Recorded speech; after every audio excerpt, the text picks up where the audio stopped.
Good evening, everyone. A little bit of housekeeping before we start. Please silence your phones so everyone can enjoy the program. There are men's and women's restrooms on this floor, and we have additional women's restrooms on the third and fifth floors, and men's restrooms on the second and fourth. The cards on your seats are for the question and answer portion of the event, so please print your question and indicate who the question is for on the card provided, and staff will collect them at 6:45 p.m. After the program, the First Ladies will sign books in the lobby. And now, please welcome Brian Bannon, the New York Public Library's Merrill and James Tisch Director of Branch Libraries and Education.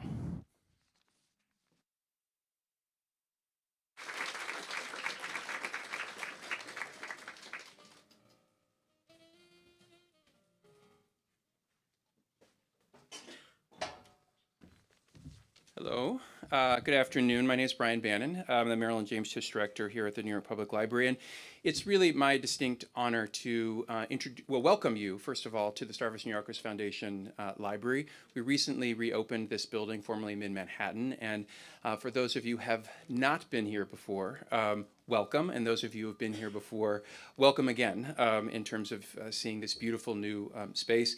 The room that we're in now didn't exist before, and so this is a wonderful event space. It's allowing us to do all kinds of fantastic programs, including what we have here this evening.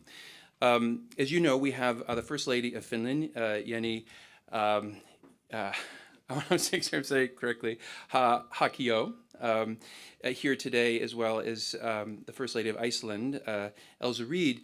And we were so thrilled to bring them together. They approached us about having an event today with Neil Gaiman to talk about the role of community and libraries, and what a better fitting place than here at the New York Public Library to welcome you all. So I am not going to say much more about the program. What I am going to say is that I've been a librarian for over 20 years. I've spent time in the libraries in both of their libraries, and I have to say many of the lessons that we've learned from Nordic libraries we can see living in our libraries here in New York City and across the United States, including some of the exciting things that we're doing here in this building for the first time, including an experiential lab for teens where we have a recording studio and equipment. If you're not a teen, we also have the same kinds of things for adults, but increasingly we're seeing libraries as spaces for community learning, for certainly reading and sharing of materials, but also an exchange of ideas and places where we can come together despite our differences or because of our differences, and hopefully learn and create a better community and society, which is much of what we think public libraries are really about. So we do think it's fitting to be hosting this event today. Thank you for joining us. And with that, I believe I'm handing it off to our Council Generals for a bit more of an introduction. Thank you.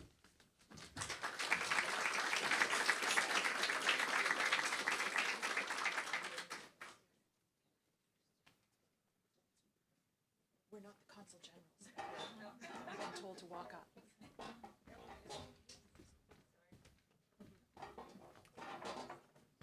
Apparently I'm in the middle.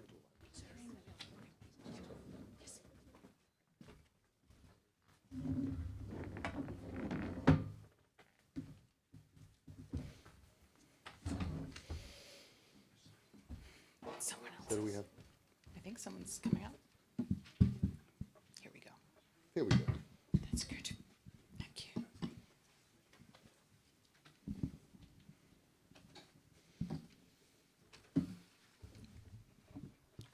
Thank you.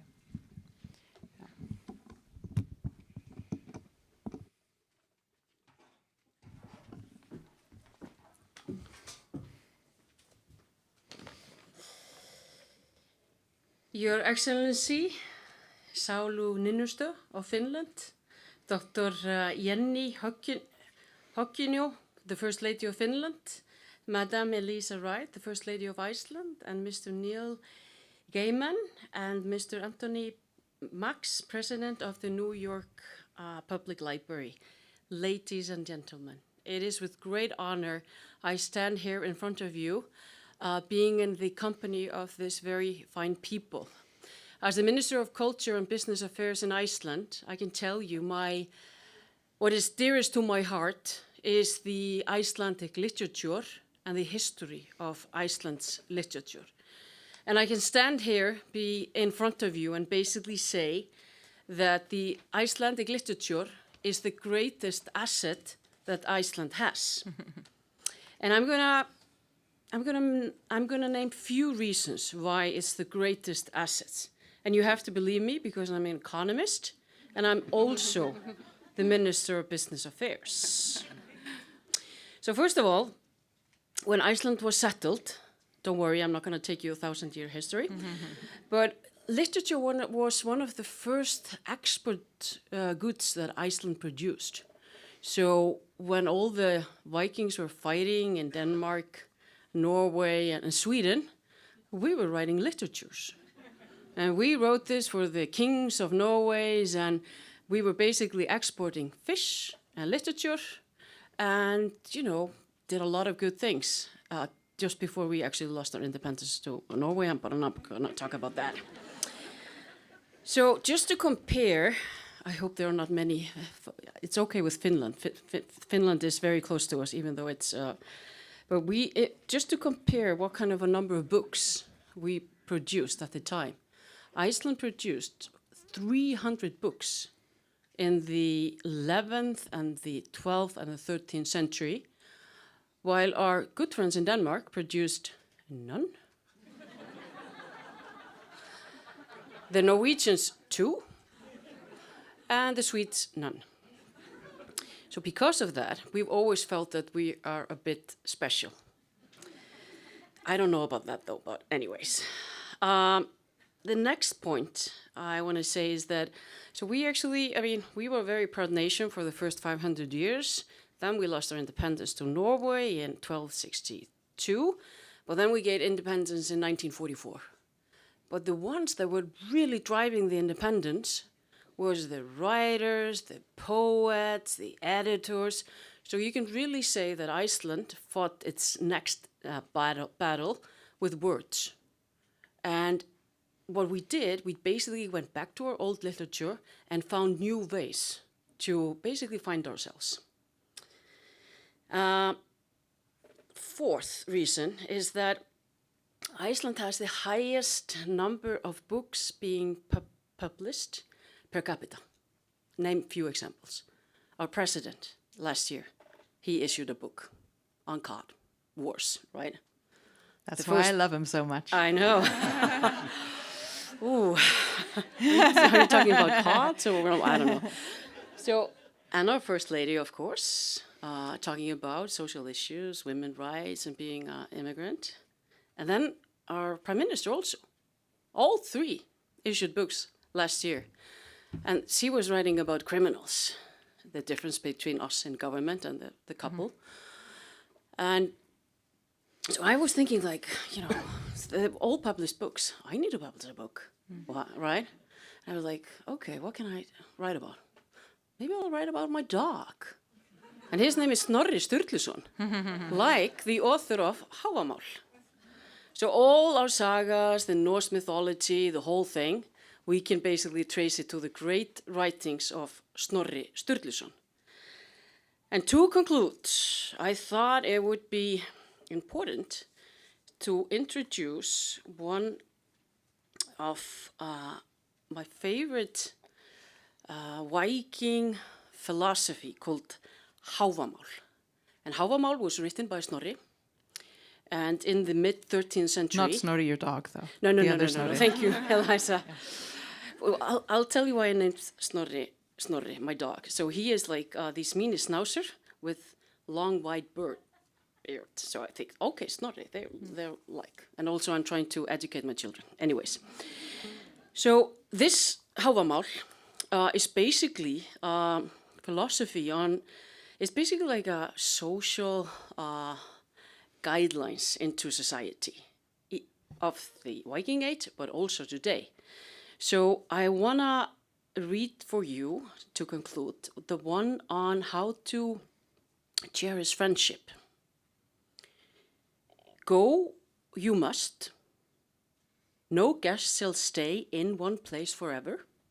Love will be lost if you sit too long at the friend's fire. So I conclude with that. So I don't want to take too much time. So, but thank you guys. Thank you. Thank you. Thank you.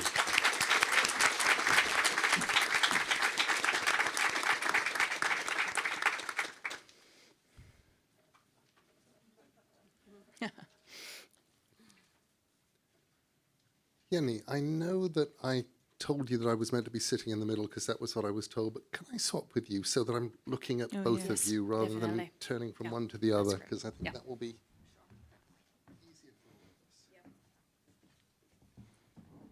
of us. So this is an incredible honor for me. And Oh, whoops. Yep.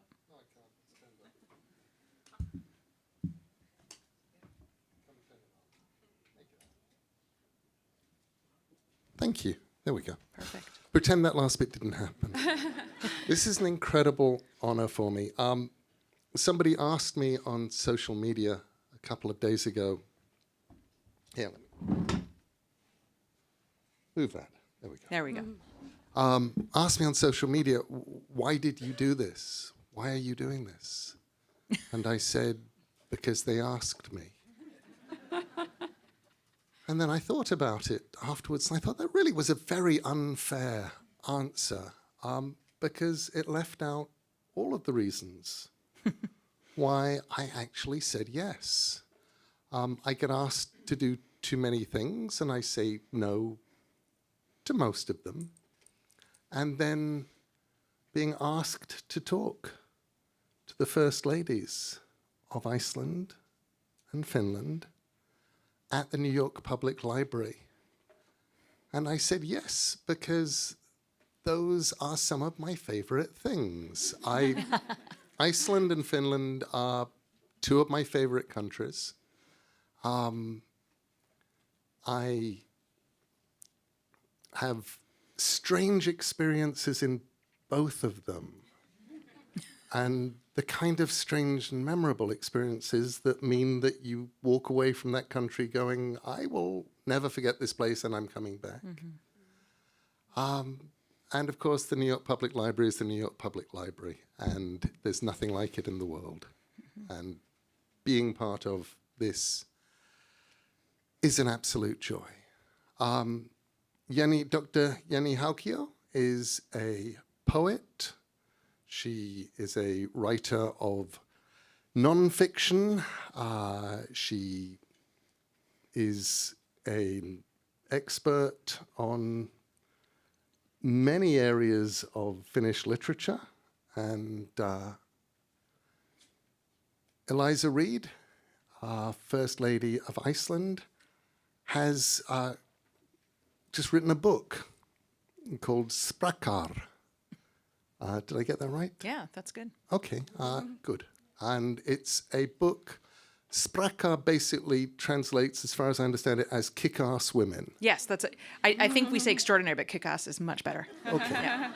So it's a book about kick-ass women, and she wrote it in COVID and just talked to women in Iceland and used those conversations as a way of illuminating, sort of shining a torch into what makes Iceland work socially. And it is a fabulous book, so recommend that.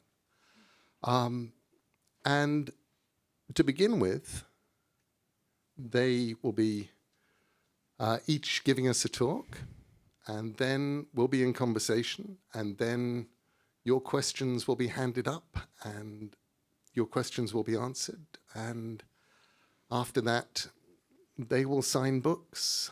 I may sign books, you never know. And then you can all go home. How does that sound? That's a good plan. Okay. And first of all, Eliza, Yeah. I believe you get to talk to us. Get to stand up. Yeah. I took my watch off so I don't talk to you for too long here. Mr. President, Madam Minister, dear guests. Can you hear me all right, even if so I don't hunch over the microphone? What a pleasure to be here in New York this afternoon and to talk to you for a little while.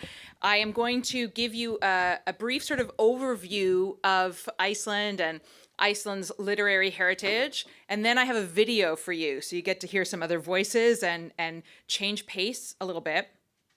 Now, you may be thinking, wow, her English is great. Or I hope you're thinking that.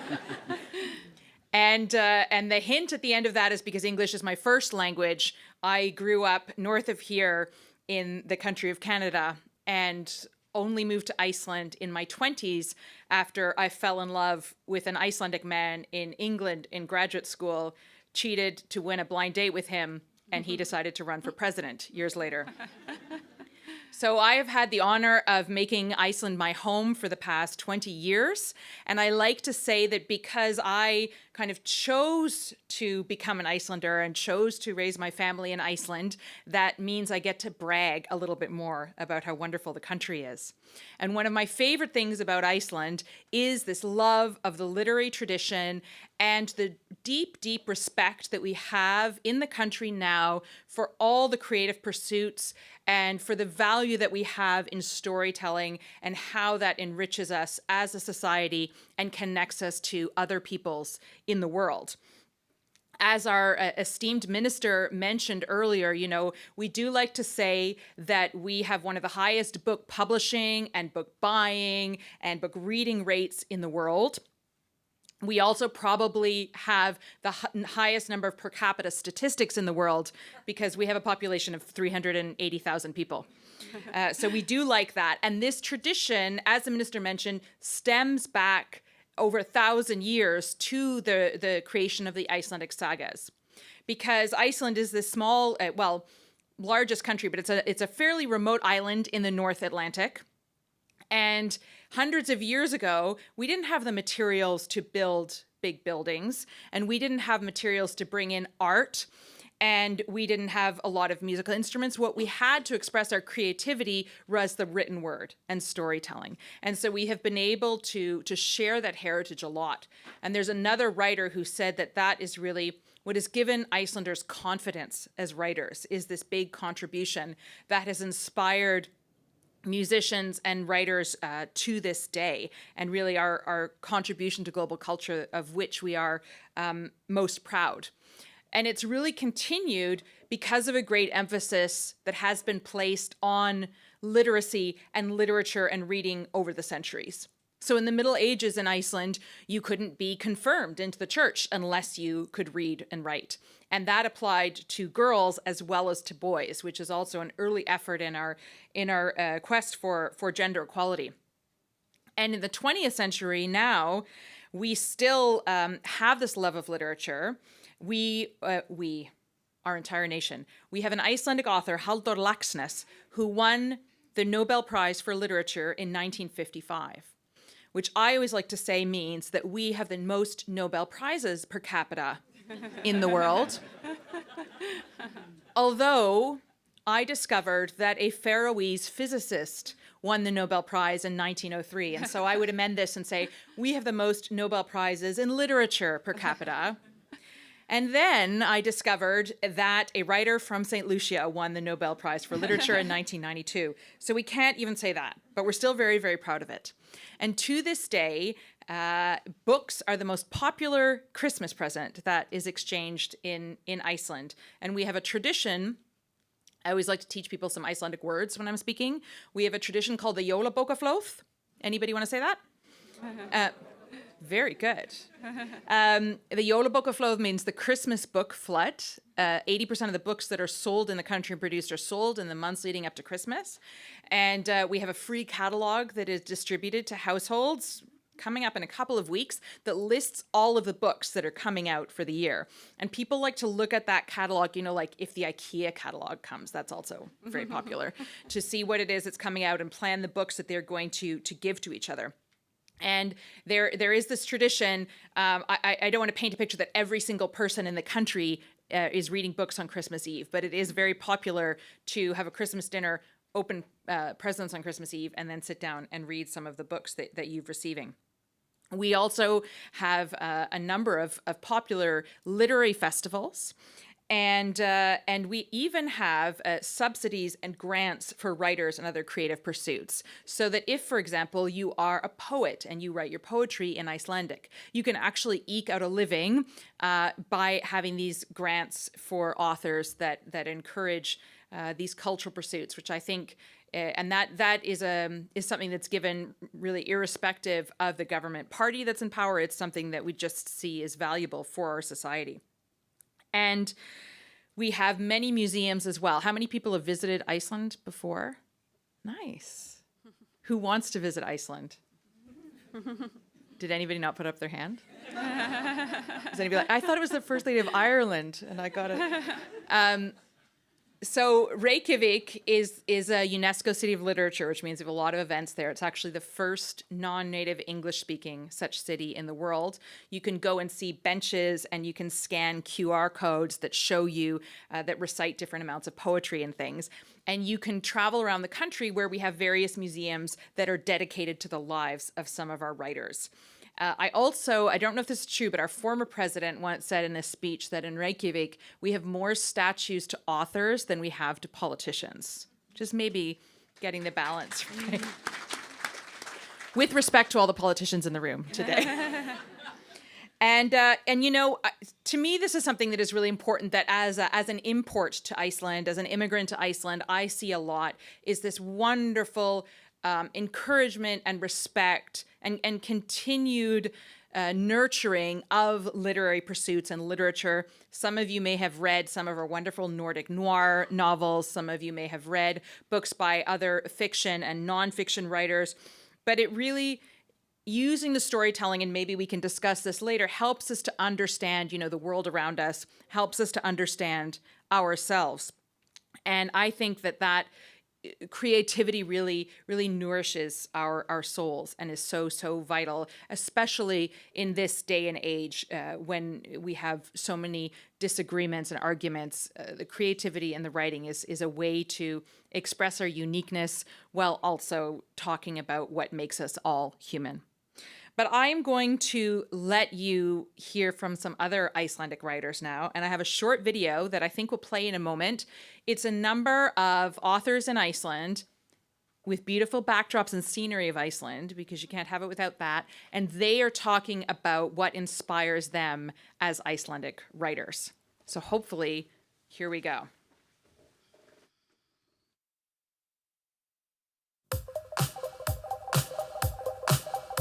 The most frequent question we get when we go abroad is, how come there are so many writers and artists in Iceland? How can you produce so much? And it's a difficult question. We have no clear answers, but my only possible answer has always been that Iceland is quite a special country, and it's quite creative in a way. And Iceland keeps us creative because every 10 years we have a volcanic eruption, we have new mountains, a new lava field, and we have to find a name for it. So the country keeps us creative in a way. One of the things with Icelandic literature is that you're always working with this medieval language. Of course, a little bit changed, but not that much, and constantly renewed with new words. But an Icelandic author is always working with the fact that writing is the only constant cultural activity that we have had in this country. So Iceland is the last country in Europe to be settled by man. This takes place in the 9th century. People come in the thousands from Scandinavia and from the British Isles. And we are the only country that have stories from these times. And in the 12th, 13th centuries, these were written down. And this vast treasure chest of Icelandic sagas is what I use to write my stories. One of the things that defines Icelandic culture and existence is the fact that we are on an island up north in the Atlantic. At first, you would think, oh, it means isolation. But for an islander, the ocean isn't only a wall, it is also a road. The Icelandic book market is quite special in some ways. Like, obviously it's really tiny with a population of 300,000 people. But this can have its advantages. And I think it's probably in many ways easier for an author to make his voice heard in such a small community. Like you can expect quite some reviews even if you're publishing your first novel. And we have this very nice tradition before Christmas, because in Iceland most books are published like from October until December. And we call them the Christmas books because we give them as Christmas presents. I try to come here every day when I'm in Iceland.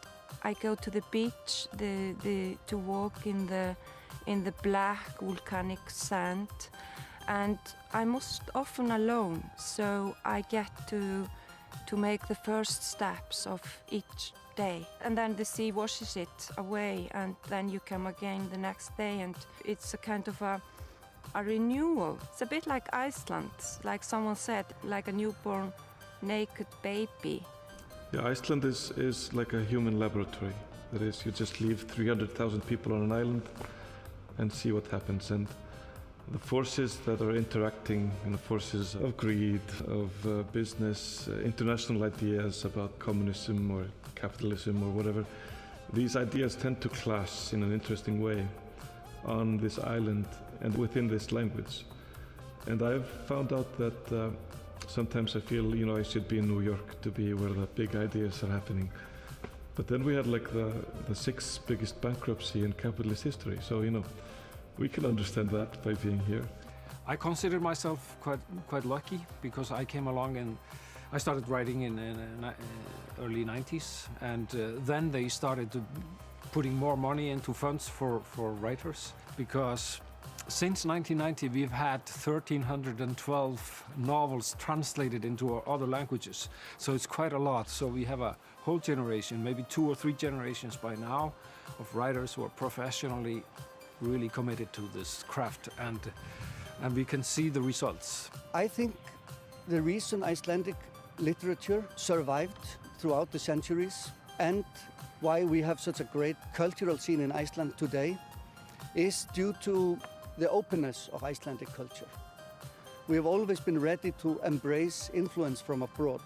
To my knowledge, Icelandic is the only language that uses the same word to say home and the world, heima and heimur. And it means that everywhere is our home.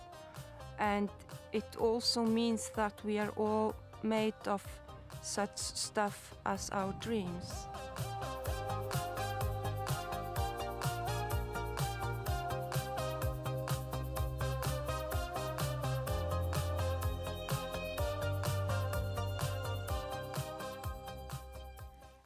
That's also the end of my talk. I've already sat down, relaxing for the next one. But tack fyrir.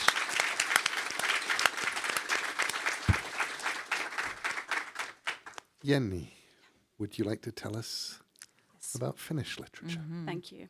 It's a pleasure.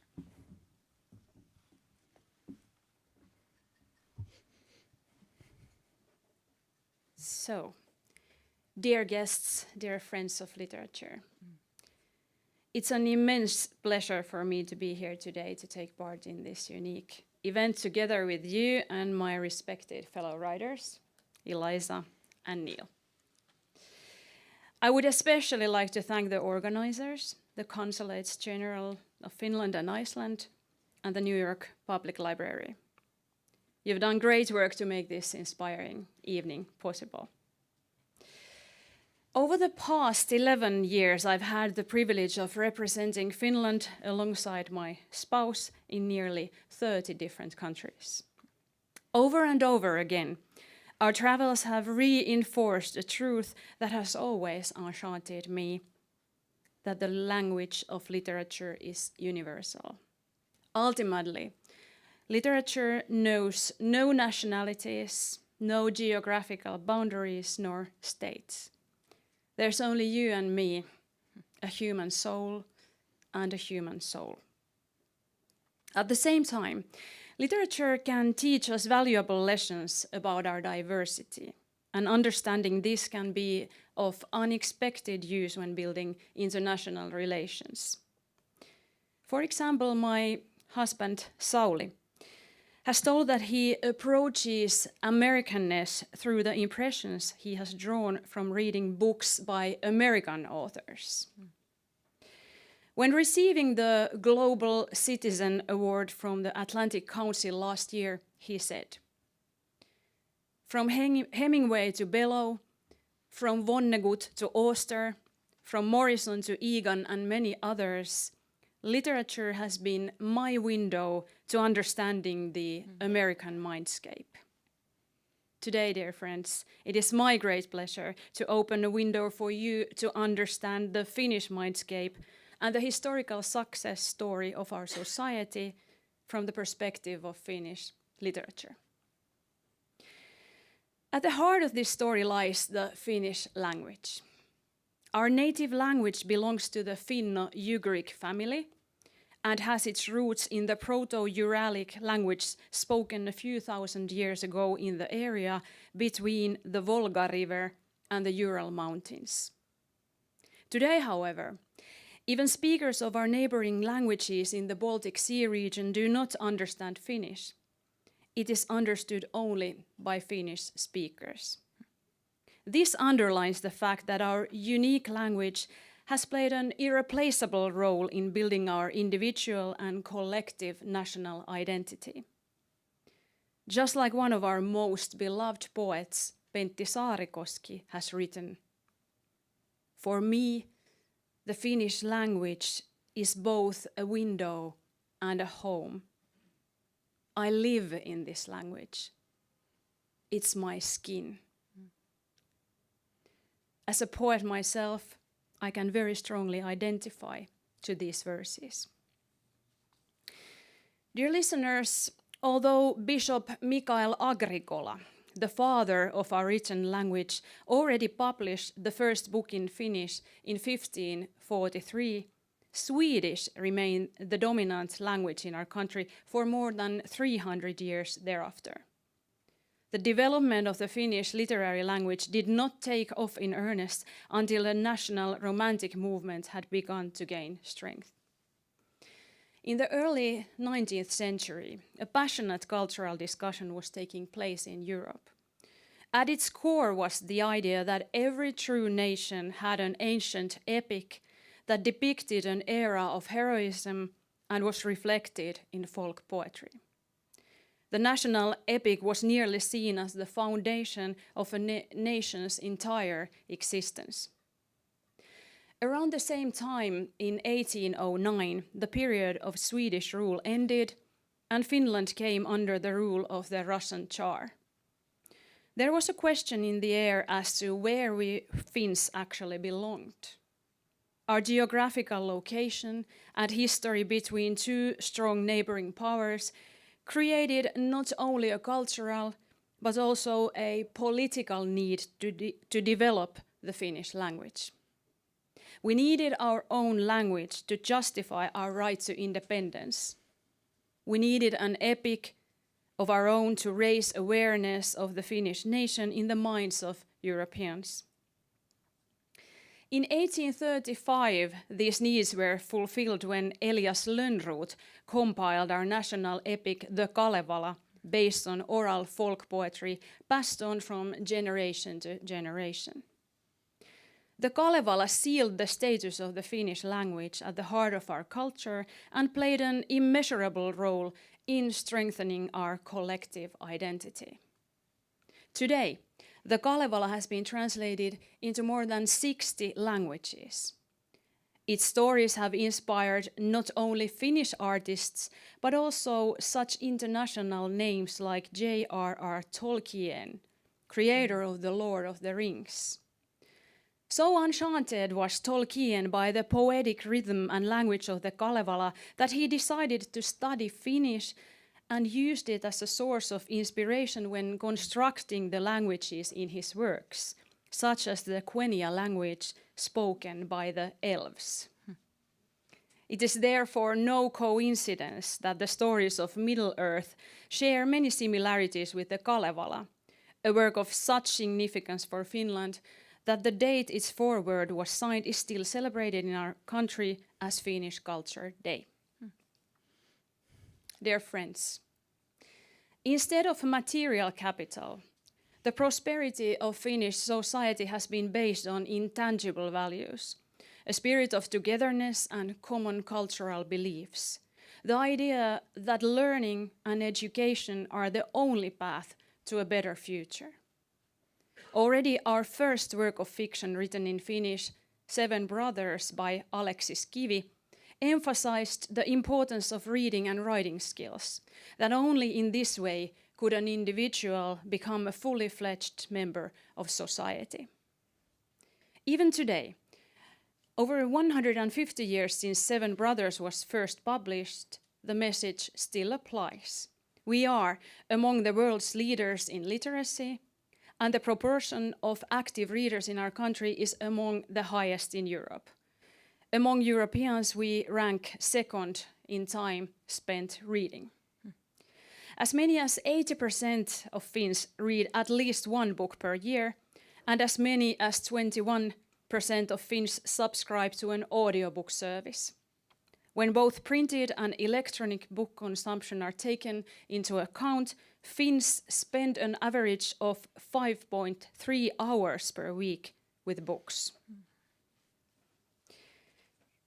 One of the most central factors in shaping Finnish reading culture has been our public library system. A free public library is available in every municipality in Finland. This opportunity we Finns appreciate by using library services more than anyone else in the Nordic countries. The number of books borrowed in Finland is more than 80 million per year.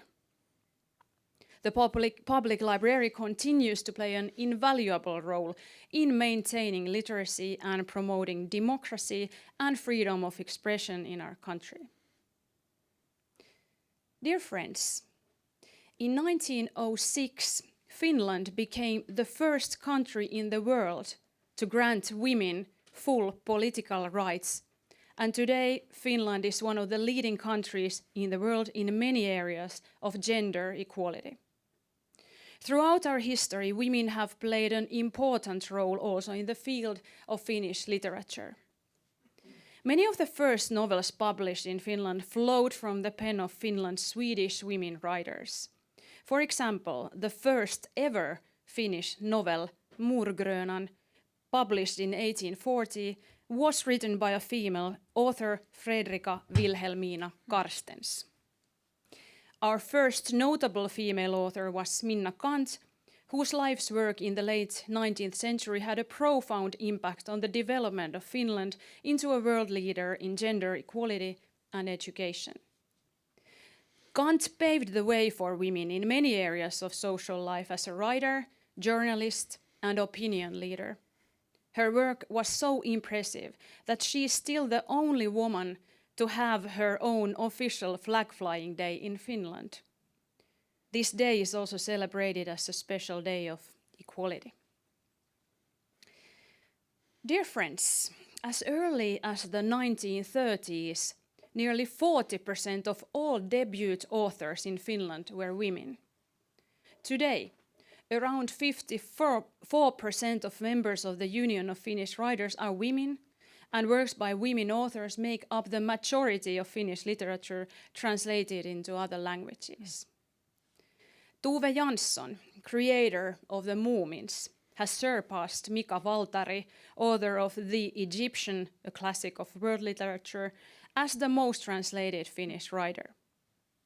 Our best known and most widely translated poet Edith Södergran, a trailblazer of Nordic modernism, was also a woman. Our most internationally successful contemporary author is Sofi Oksanen, who in 2010 made an international breakthrough with her novel Birch. Today her works have been published in more than 50 languages and have sold over 2 million copies worldwide. Female authors and their works form an integral part of the history of the Finnish literary institution and have played a key role in the formation of the entire Finnish society. Their success is underpinned by strong welfare society built on the values of equality and non-discrimination, which we are still working to our fullest on all political fronts to maintain and develop. Dear friends, it's impossible to overemphasize the importance of our language and literature as the core elements of Finnish success. Literature has been a fundamental builder of well-being, education, and culture in our country's history. If we look at its different stages, Finnish literature has developed from the national romanticism of the 19th century through realism, modernism, and postmodernism to today, the 2020s, where there is no longer a single dominant style. The voices in Finland's literary field today have become more diverse, with content combining fact, fiction, and ambiguity. At the turn of the millennium, climate change, new environmental threats, and ecological awareness became integral themes in Finnish fiction. Over the past few decades, the Finnish literary community has become more international due to increased migration. Ethnic diversity and multiculturalism are reflected more and more in our literary catalogues. Traditionally, Finnish reading culture has favored realism, authentic language, and worlds that feel true to life. On the other hand, Finnish readers also have an appetite for entertainment and fantasy, excitement and magic, for speculative fiction as well as romance. Detective novels enjoy unwavering popularity among our readers. Finnish readers also have a special enthusiasm for biographies and biographical fiction, the latter of which rose to particular prominence in the 2020s. Dear friends, every country's literature has its own special characteristics, and as I have presented in this speech, there is a strong national dimension in Finnish literature. Even so, in the end, the window into the Finnish literary mindscape is ultimately a window into the mindscape of anyone who feels, thinks, and acts. This is why I, while traveling around the world in my honorary position, have always focused on promoting mutual cultural understanding and the values of universal humanism on what unites us as nations, irrespective of our nationalities. When I think of the global age we are living in right now, and of my experiences serving my country, what comes most strongly to my mind is the need for universal empathy, the ability to put oneself in the position of another person, to feel their joy as well as their pain, to understand the world and its events from another person's viewpoint is, in my opinion, the greatest thing literature can offer us. Just as my American friend Naomi Shihab Nye, an amazing poet, writes in one of her most touching poems, Kindness. Before you learn the tender gravity of kindness, you must travel where the Indian in a white poncho lies dead by the side of the road. You must see how this could be you, how he too was someone who journeyed through the night with plans and the simple breath that kept him alive. As I began my speech, in literature there are no nationalities, no geographical boundaries nor states. There is only a similar, simple breath that keeps us alive. A flow of humanity from one heart to another, from a soul to another soul. The flow of words, phrases, thinking and stories that keeps us close to one another, even if there are wide oceans and large continents between us. Thank you.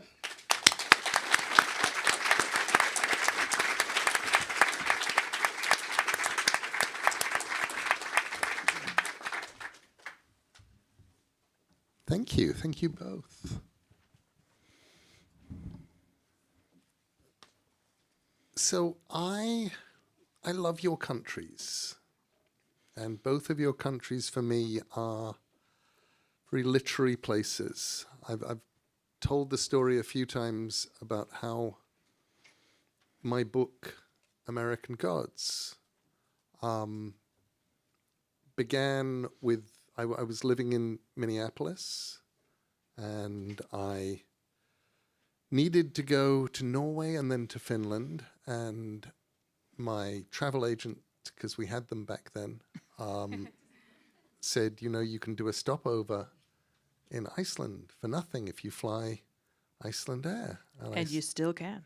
And I said, great idea. Okay, count me in. And the plane took off at 7 o'clock at night, and it landed at midnight, Minneapolis time, which was like 5 o'clock in the morning, Iceland time. And I hadn't slept on the plane, but I thought, that's fine. I'm just going to I'll power through the day, and I will go to sleep when it gets dark. Yeah. And it was July the 3rd. Excuse me. And getting dark is something that happened in other places in the world, not there. So the next day I'm wide awake, and I go through my day, and I enjoy my day as much as I can in this sort of strange, stretched, flat haze. And it's also Sunday, and everything's closed, because that was 20 years ago, 23 years ago. And I wandered into a tourist office, and it had a tabletop diorama of the voyages of Leif Erikson. And one of them was the voyage to Finland, which was Newfoundland. And I just remember looking at it in this strange, weirded out shape I was in, and thinking, I wonder if they took their gods with them when they went to America. And then there was a beat, and then I thought, I wonder if they left their gods behind when they left. And suddenly I had a book. And 1 minute I didn't have a book, and now I had a book. And I knew my book. And it was something that couldn't have happened unless I was in Iceland. Finland, for me, is one of the... I still, you know, every now and then you look at your life and you go, that's too unlikely to actually have happened. Tell me about it. And I went to a comic convention in a town called Kemi, up near the Arctic Circle. And Kemi held, and I believe they still do, holds this comic convention because once upon a time, they'd banned Donald Duck.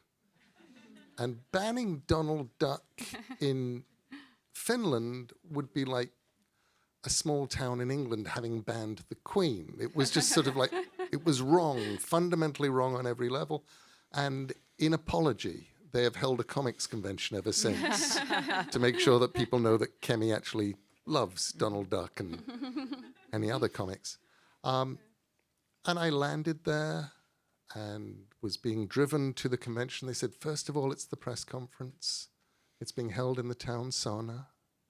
And I said, great, figuring, oh, they must use the sauna for lots of other things when it's not being used as a sauna.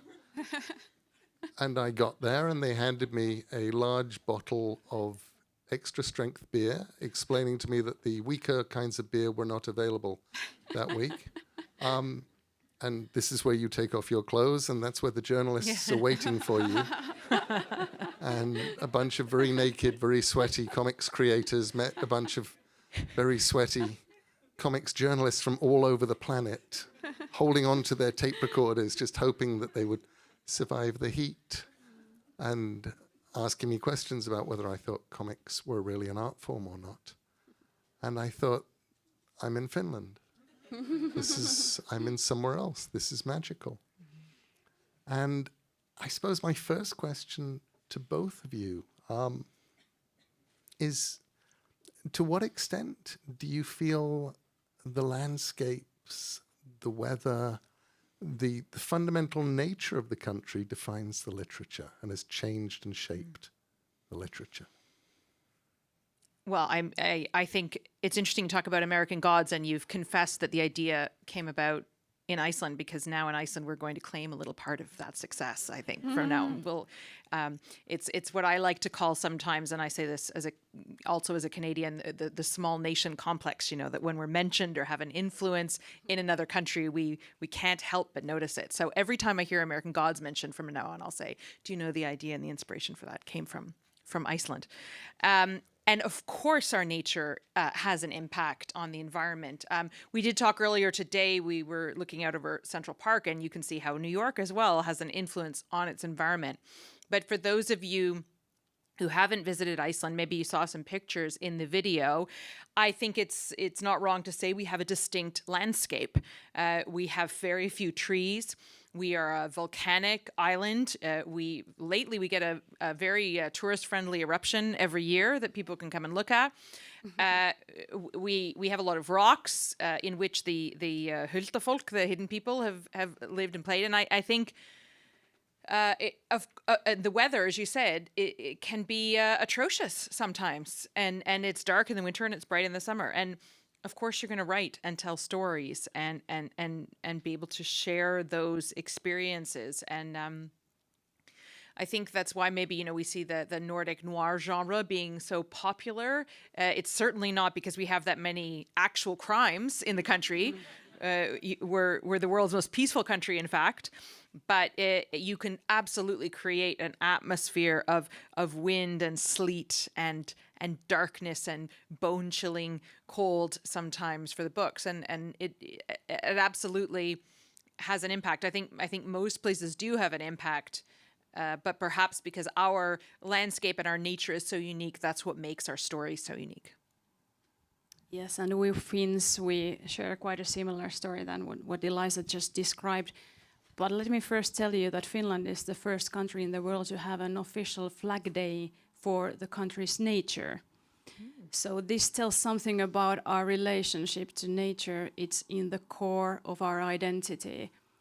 We are obviously a country of millions of forests and lakes.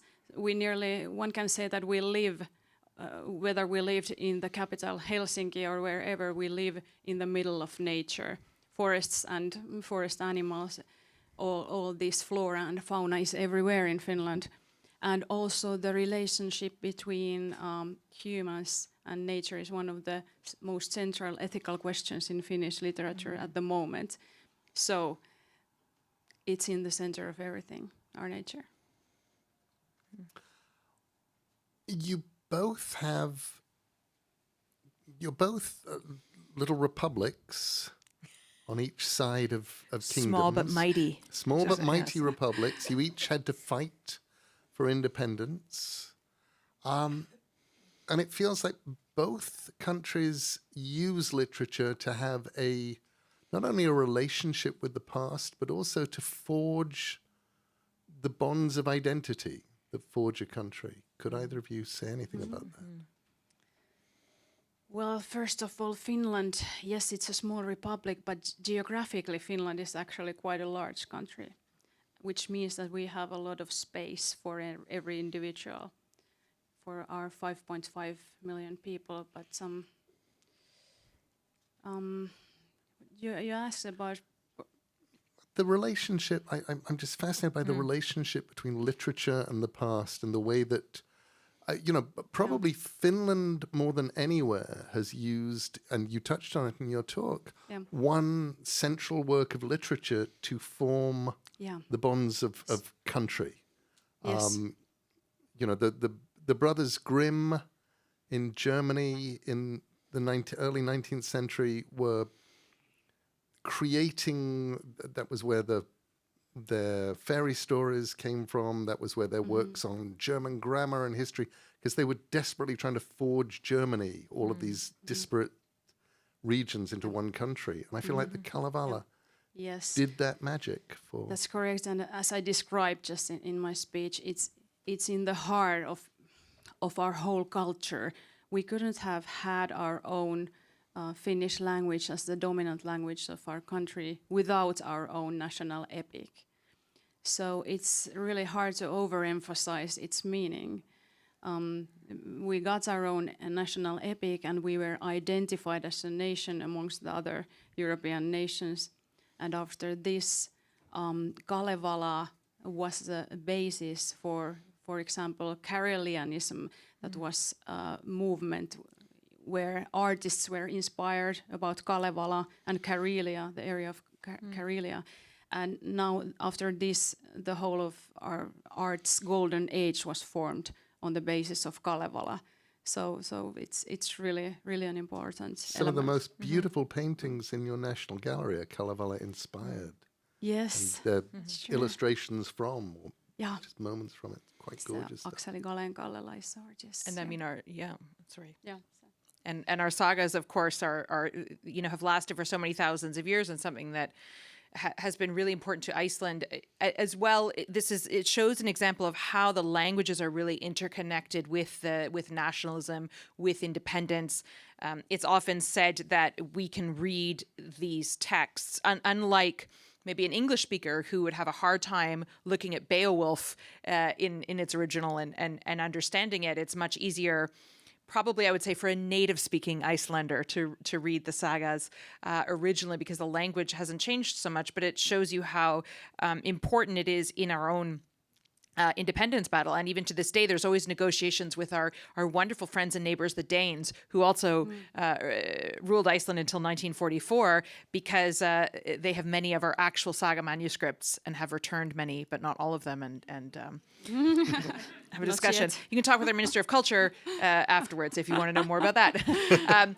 I would also like to expand a little bit on this idea. We were talking about national identity and literature, and I like to look at it very broadly to encompass not just fiction but also nonfiction. You know, in Iceland, because we are a small country, we write books about real people a lot and biography, and one of them, after the Nordic noir, I would anecdotally at least argue that probably our most popular books every year are the memoirs and the autobiographies and the books of people that we know and people telling their stories. And very often families will get together and they will fund the publication of a book on a significant family member.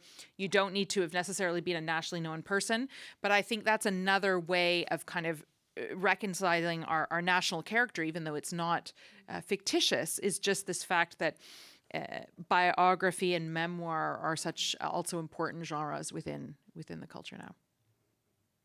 What about you've mentioned the whole Christmas book gifting thing, which I know as an author, the first time I heard of it, I was deeply envious of Iceland. It was like, yes, we need that all around the world. We need to export that.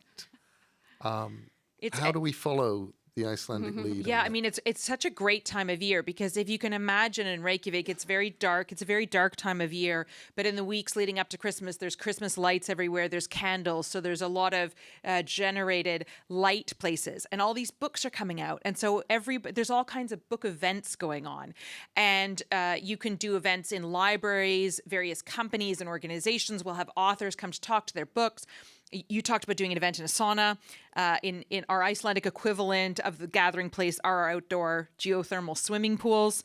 I know my husband, who's published about 8 books, many on cod, as the minister acknowledged, has done book events in swimming pools, and will go and sit in a hot tub and talk about his book. He did another event once, I remember, where he spoke to a fish factory and the employees about his book. And instead of being paid a salary for speaking to them, he drove, this is before he was president, he drove home with a trunk full of frozen haddock. And we had about a year's supply of frozen haddock. And I love that too, that these events take place in venues throughout the city, and they're all different styles, and they're for kids and they're for grown-ups, and there's kind of competition in the newspapers every week as to who's winning the bestseller list. And who has sold more books. So it's really actively followed and discussed. Yeah. Jenni, you mentioned Tove Jansson, who was the first Finnish author I was aware of that I fell in love with long before I understood I had any concept of what and where Finland is. And I love the fact that it was many decades before I knew anything about her as a human being. As far as I was concerned, she was just this perfect creature who had created these illustrations and these stories that had touched me so deeply, the Moomin family stories. What kind of person was she? Well, a very versatile person. And I need to tell you a short story about how the Moomins got invented. Tove Jansson, as a small girl, was sent to Sweden when the war started in Finland, and she was very young. And she was artistically very talented all her life, and already then as a girl, she drew a lot of stuff. And then she started drawing this creature called the Moomin later on. So, and she has told that she wanted to escape the horrors of the war. So actually this is quite sad, I think. We see Moomins as these joyful, delightful creatures, but the original story behind how she invented the Moomin figure is this: during the war, to sort of escape the situation. But what sort of a person she was? She wanted to be known as a painter, actually, and was really a talented painter. And this was the arts that she wanted to concentrate on, and the Moomins was sort of this side production for her. And when the Moomin came really big success, she was a bit awkward with that. But of course, later on, it changed. But she was a marvelous person, very liberal, open-minded, and one of our national heroes, one could describe. Absolutely. And for both of you, I mean, women creators, women authors, women artists have been hugely important, disproportionately, or perhaps proportionately. They've carried their fair share. It's unusual. You know, we talk a lot about books in the English language, for instance, that men tend to buy and read books by other men, and women tend to buy and read books by both women and men. In Iceland, the books, and it was interesting to hear what you said, Jenni, as well, books by women and men sell equally well. And another passionate area of mine is the fight for gender equality. And I think an important dimension of that is the way that we consume culture. You know, the way, if we are listening to a diverse range of music, if we are following sports teams, you know, that are men's and women's sports teams, and so I was really happy to see that at least in literature we're pretty even in Iceland when it comes to that respect. And I think those things really make a difference in terms of our understanding that, you know, it's important to read books by a diverse range of voices and that have been written in a number of languages in order to understand all these perspectives. So that's one area we're doing all right, I would say. You have two countries with unique languages. I think for different reasons. You've got, on the one hand, you have the Finno-Ugric outlier of Finnish, and which is this amazing magical language to listen to, but it's utterly unique. And on the other hand, you have Icelandic, which is the language they were speaking fundamentally when they went to Iceland, and they never saw any reason to change it because they liked it. And the Norwegians and the Swedes and the Danes may have changed it, but you guys have just sort of...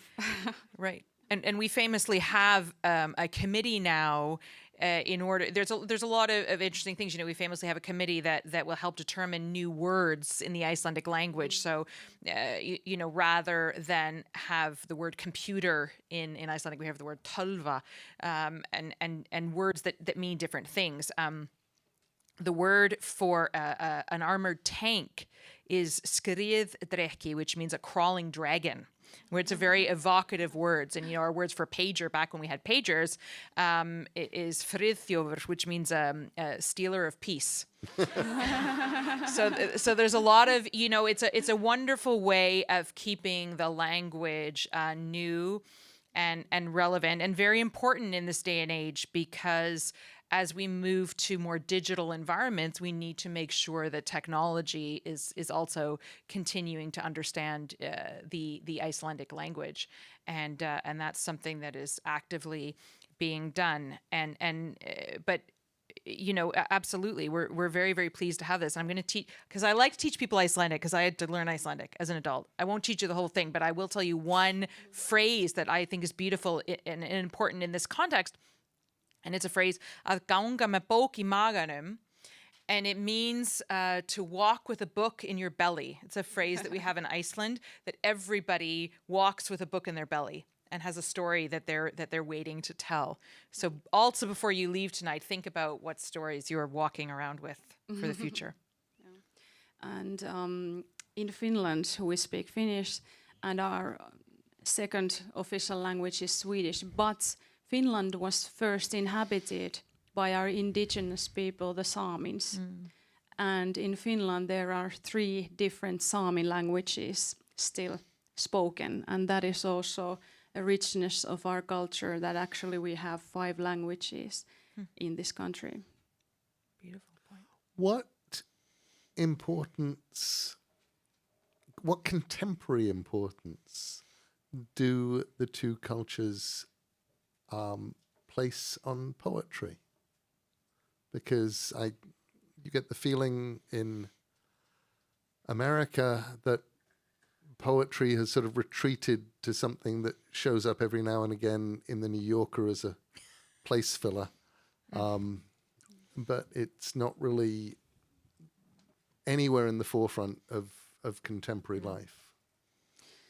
Well, as I mentioned, we have the Kalevala that is based on oral folk poetry. And it's really touching when one writes or reads these old stories from the past in Finland, where people couldn't, in eastern parts of Finland, in Karelia, people couldn't read, but they could spell and tell poetry from the heart, like for many hours. They didn't know how to read, but they had learned these poems from their parents and grandparents and so on. But in 2017, when Finland celebrated its 100th independence, I edited an anthology of Finnish poetry, and it sold, I think, more than any other book on this year, and that just tells that Finland is a country of really eager poetry readers. Still, it's very, very popular. It's also popular in Iceland, and there are poetry books that come out every year. I don't think my husband has ever delivered a long public speech without quoting various Icelandic poets in the speech. It's very common at public events to recite poetry. Sometimes there's an annual event that the members of parliament have that we attend, and there's sort of dueling ad hoc poetry creation. So it's absolutely something that exists and is still strong for sure. I remember researching my Norse mythology book, where I got to read the Eddas in all sorts of translations, and realizing with a certain amount of joy that Snorri, who also wrote the Havamal, and was a politician and many other things, had basically written down all of these myths and great stories just to let the young poets know what the kennings, what these phrases that would crop up in poetry meant and what the context was. And as you see, we're still using them today in all the events and everything. It shows you how wise all of the sayings were, even from hundreds and hundreds of years ago. It connects us so much with the past to know that lives and technology and so much has changed, but at the end of the day, so many of us want the same things that our ancestors have wanted. Absolutely. The world feels to me less safe than it used to be. And this may just be because I'm getting older, and it may just be that thing where 25 years ago, even 50 years ago was always some kind of a golden age. But right now, things feel a little uncertain, messed up, and weird. And I wondered what you two feel literature can do to help. I think it can calm us, and that's quite a valuable thing nowadays. And I think you're absolutely right. We're living not that peaceful time, and we in Finland, being a neighboring country to Russia and Ukraine, feel it every day. But literature, it can be for us something that takes us for a moment away from everything in our direct environment and our ordinary day life. So I think it can be sort of a therapeutic experience to read. That's how I feel. It can calm us. Calm through acquisition of knowledge, because sometimes the reason that we're worried about things is because of the unknown. It's because of a fear of what is happening or security. And we can read to learn about the past, to become more equipped with how to tackle things. Of course, there's all different types of literature. We can use it as a form of escapism. Yes.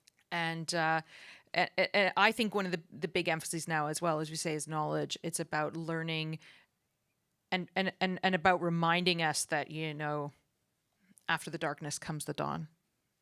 Yes. And understanding otherness. As I stated in the speech, we are all the same. And understanding another's perspective and otherness is really, really something that literature can offer us. I would also add, as you said, given some of the uncertainty in the world, it's also a way of supporting some of the situations that are going on. I think sometimes at this conference the other day, someone used the phrase being overwhelmed by inertia, that sometimes when there's so many big problems in the world, war and insecurity and the climate crisis, that it feels like that we as individuals can't do very much. But what if we read books or novels by authors who are no longer able to live in their countries because of the security situation, or authors who are speaking up because of injustices in their home countries or in other environments? By educating ourselves about those situations globally, by supporting writers from those countries, by buying their books, that is a way that each and every one of us can be also helping to hopefully exactly support difficult situations. Buying a book is a cultural support act Always. nowadays. And as you say, books are empathy machines. Yeah, that's lovely. They actually allow us to look out of other people's eyes, to walk in other people's shoes, to experience what they feel, and to realize that you're not alone. Exactly. Yeah. I think it must be time for questions. And does somebody have the written questions? There's from all the kinds of audience? cards, I think. On cards. There's someone has. You hear me? Okay, if anybody have has some any cards, hand them over to. Ooh. Okay. Can someone collect? We collected them already. Well, there are definitely people waving them. Oh, Yeah, good. we'll bring 'em. Good. Come and ask some. I have the first one. You ready for the first question? This is for First Lady Haukio. Yeah. How is the Finnish ecology informed Finnish literature? Does a close relationship with the land make for a more authentic story? The Finnish mythology. Sorry, I didn't hear. I'm sorry. Yeah. How was the Finnish ecology informed Finnish literature? Sorry. The nature and the. Sorry, can you repeat once again? Sure. Yeah. It's how has the Finnish ecology informed Finnish literature? Well, I think I already answered quite a lot to this. So. Okay. Yeah. Thank you. And the second question is for First Lady Reid.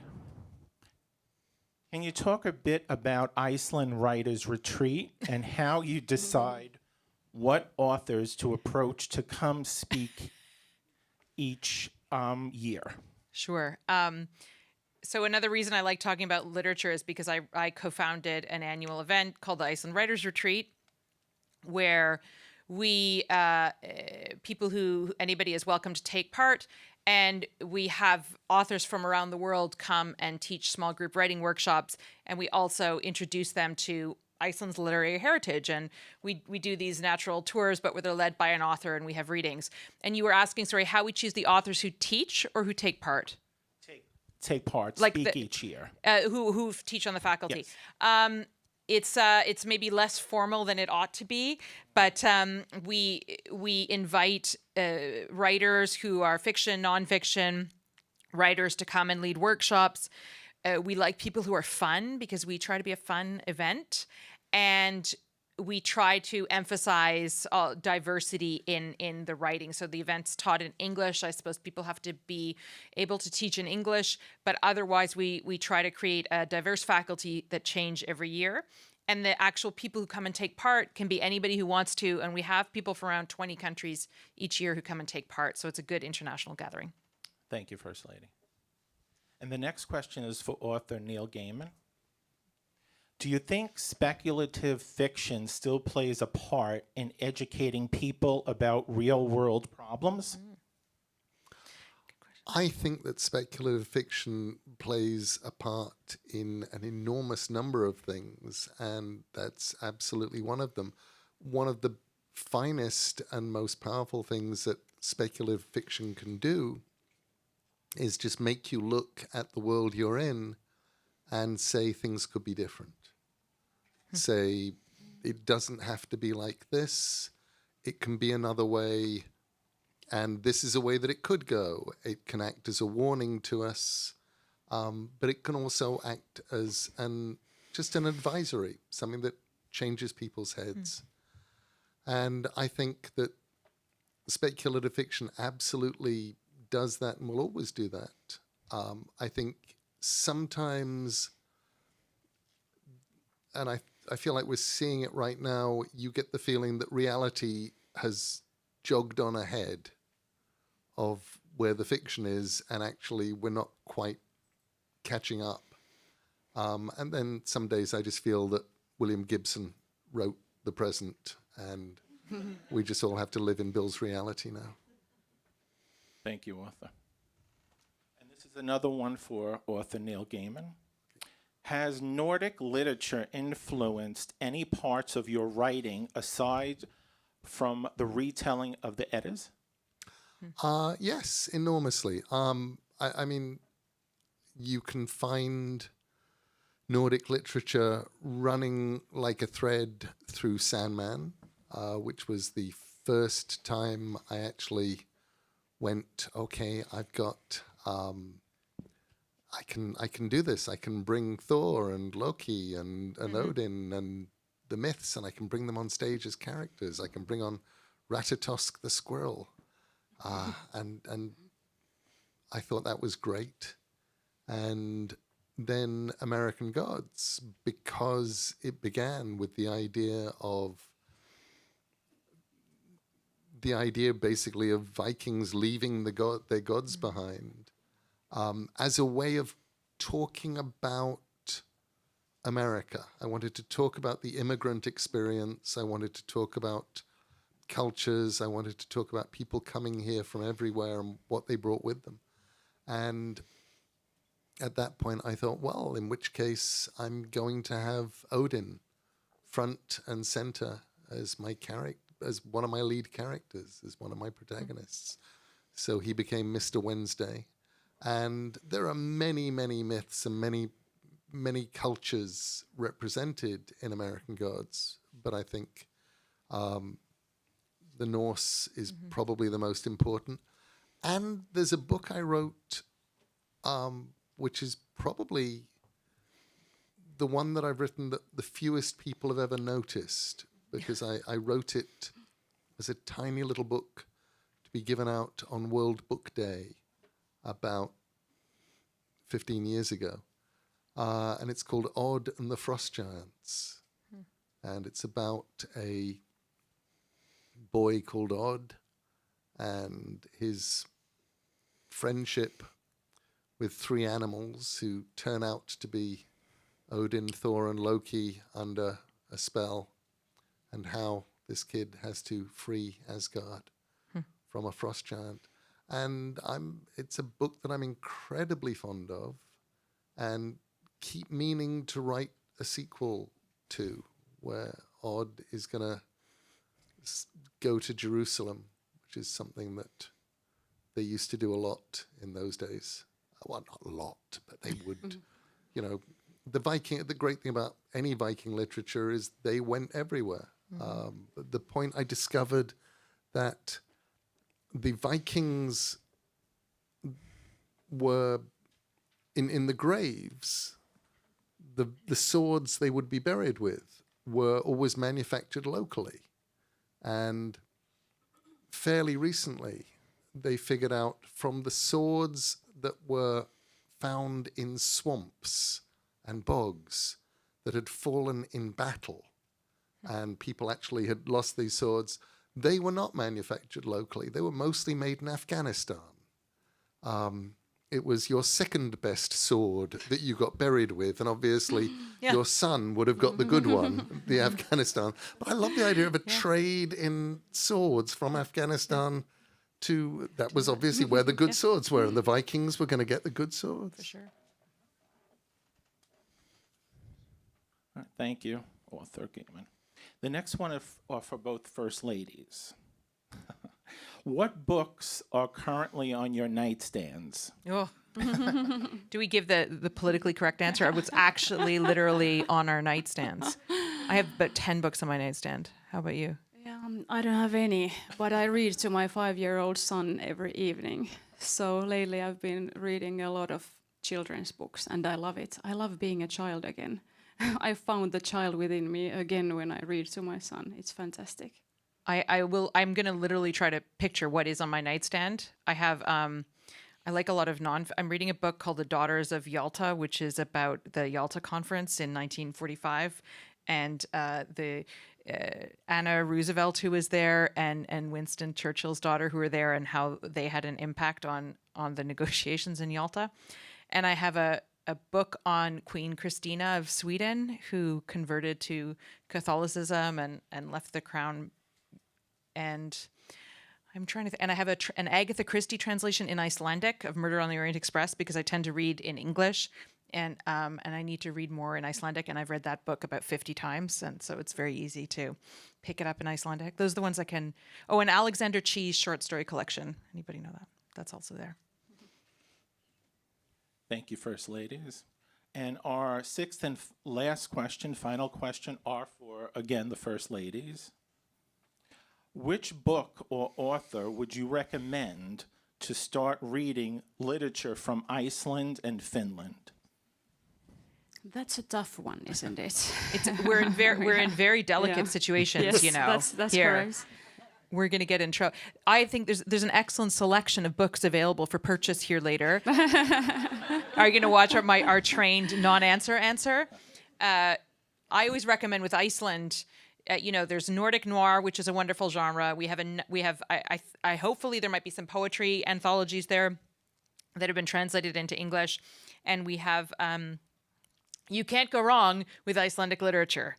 So I'm going to deliberately be not too specific for you, only because it's like choosing your favorite children. That's true, but I think this might be an expected answer, but I strongly recommend Kalevala. And then I strongly recommend Alexis Kivi's Seven Brothers, the books that I mentioned, and Sofi Oksanen, all of her books, if you want to learn something about the contemporary Finnish literature. And if you can read Finnish, you should read Jenni's massively best-selling memoir that was just published a few months ago. And it's really, really good. Thank you, Eliza. Thank you.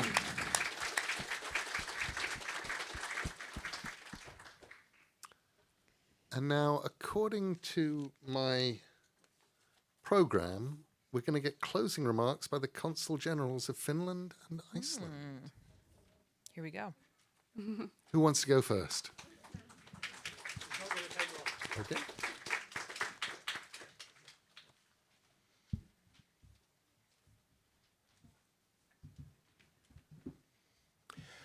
Well, President Niinistö, Minister Alfredsdotter, and of course the first ladies, and Neil. It was a fantastic evening, and I think there was a little bit of that Nordic magic in the air today, and there was some of that calm that our First Lady also referred to.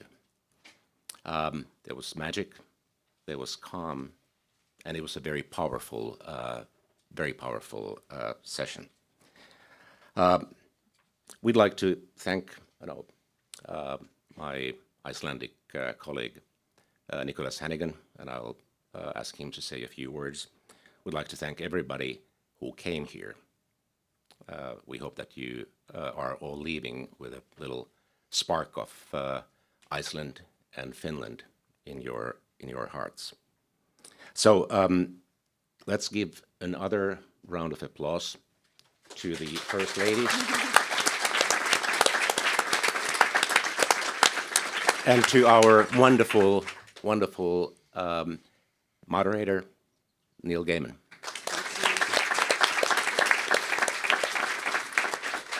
Also, thanks go to the New York Public Library. And Brian Bannon, thank you for being here. And please make sure to get your signed copies from the back. And you can also check, as we heard, check out a selection of Nordic literature by Spoonbill and Sugartown Books. They're in the back. Nicholas. Thank you, President Niinistö, Minister Alfredsdotter. I will say very little. The only thing I will say, of course, sharing all the thanks that Jarmo has proposed. It struck me, Neil Gaiman mentioned one of your first experiences of working in Finland was in a sauna. One of my first experiences working with our Finnish friends was in Brussels, in their sauna, drinking Belgian beer and eating Belgian chocolate. And that was 30 years ago. And ever since then, we've worked extremely well together. And it's always very enjoyable. So thank you to my Finnish colleagues and to the library. Thank you so much.